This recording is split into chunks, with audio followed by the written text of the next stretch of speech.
para.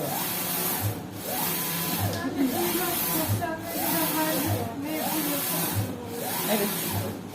Kesinlikle. Bu nasıl bir hayvandır ya?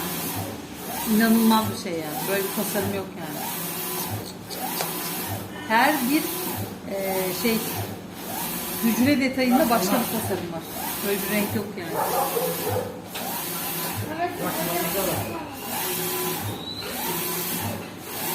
Adamlar yapıp böyle. Yani tabii biz yaparız. O da bir şey olur yani.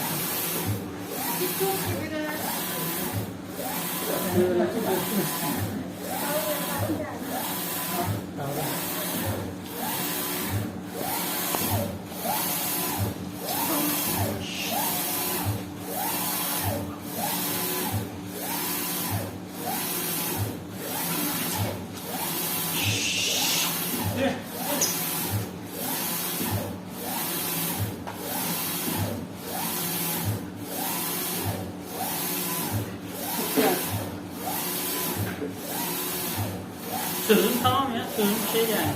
Destek. Alta destek.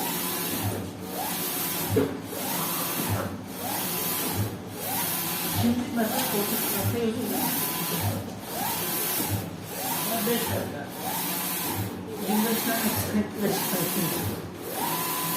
Belki 20 tane. Ondan sonra 50 dakika.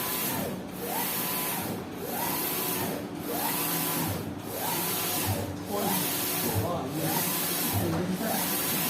ya.